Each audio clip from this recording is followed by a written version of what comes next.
Bonjour à tous et bienvenue sur Tout savoir DCG. Aujourd'hui, on s'attaque à la SNC ou Société en nom collectif.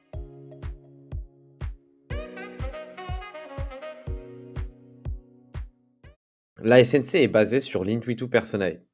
Elle est dite à risque illimité et l'organisation de la SNC est fondée sur la liberté contractuelle. La SNC possède trois particularités principales qui la différencient des autres formes. Tout d'abord, les associés sont responsables solidairement des dettes de la société et également indéfiniment. Ce qui signifie que les associés sont responsables sur leur patrimoine personnel des dettes encourues par la société. Les parts sociales ne sont pas librement cessibles et il nécessite une unanimité pour sortir de la SNC, ce qui suit le principe de société familiale. Cette société est considérée comme simple et moins coûteuse. Par contre, forcément, la responsabilité indéfinie et solidaire peut être très risquée. Concernant les conditions de formation de cette société, elles sont similaires aux conditions des autres sociétés, avec par exemple une capacité civile et une capacité commerciale qui doit être obligatoire. Un objet social, donc tout type d'activité commerciale ou civile. Pour le capital social, il n'y a pas de capital social minimum. L'affectio societatis, la dénomination sociale et la durée, on a déjà vu ça. Concernant les dirigeants de la SNC, bon, tout d'abord, ce qu'il faut savoir pour cumuler un contrat de travail, c'est qu'il n'y a pas les conditions spécifiques à la SARL, il y a simplement les conditions jurisprudentielles. Donc les deux fonctions doivent être distinctes, il doit avoir un lien de subordination et une rémunération différente pour les fonctions. Le gérant est désigné à l'unanimité ou à la majorité prévue par les statuts. Il y a au moins un gérant et il peut y en avoir également plusieurs. Le gérant est associé ou un tiers, il est une personne physique ou une personne morale. La responsabilité du gérant est civile, fiscale et pénale.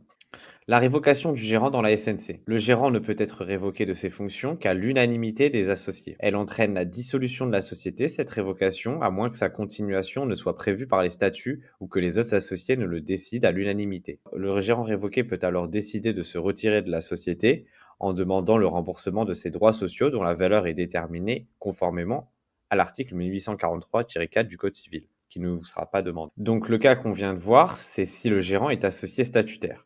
Dans le cas où le gérant est associé non statutaire, si un ou plusieurs associés sont gérants et ne sont pas désignés par le statut, chacun d'entre eux peut être révoqué de ses fonctions, cette fois-ci par la décision des autres associés, gérants ou non, prise à l'unanimité uniquement. Et si le gérant est non associé, il peut être révoqué dans les conditions prévues par les statuts ou par défaut à la majorité des associés. Donc dans le cas où le gérant est non associé, sa révocation nécessite uniquement la majorité, alors que dans le cas où il est associé ou associé non statutaire, sa révocation nécessite l'unanimité. Donc comme on l'a vu pour la SARL, il existe deux types de révocation, celle avec juste motif, en cas de violation de la loi, des statuts ou faute de gestion, et celle sans juste motif, pour l'intérêt social. Concernant les pouvoirs du gérant, dans les rapports entre associés internes, le gérant peut réaliser tous les actes de gestion dans l'intérêt de la société, sous réserve des actes relevant de la seule compétence des associés. Par contre, dans les rapports avec les tiers externes, le gérant est le représentant légal de la société. Il n'engage pas la société lorsque les actes ne participent pas à l'objet social. Donc, contrairement à la SARL, si l'acte passé par le gérant ne participe pas à l'objet social, la société n'est pas engagée.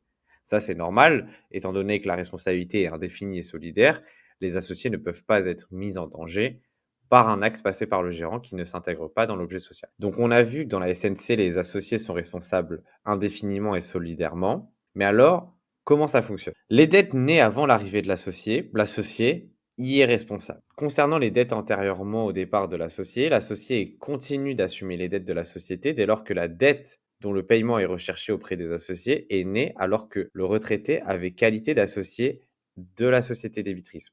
Autrement dit, si une dette est apparue lorsque la personne était associée dans la SNC et qu'ensuite il décide de partir et de ne plus être associé, il est quand même tenu responsable de cette dette car elle est apparue lorsqu'il était associé. Les dettes nées après le départ de l'associé, bien évidemment, il n'y est pas responsable. Dans la SNC, il y a le principe de subsidiarité aux dettes. Ce principe, il est important. Le créancier doit mettre en demeure la société de payer par un exploit d'huissier. À défaut de règlement dans les 8 jours, le créancier peut demander personnellement le paiement de la totalité de la dette sociale à l'un des associés. Le créancier doit apporter la preuve de l'existence de la dette sociale dont il réclame le paiement à l'associé, c'est-à-dire titre exécutoire. L'associé peut, sous certaines conditions, former tierce opposition au jugement ayant condamné la société au paiement.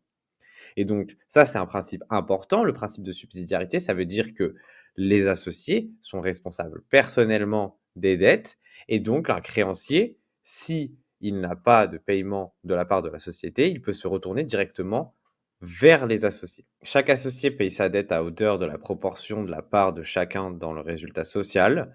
La part de chaque associé dans le bénéfice et sa contribution aux pertes se détermine à proportion de sa part dans le capital social. Et la part de l'associé qui n'a apporté que son industrie est égale à celle de l'associé qui a le moins apporté.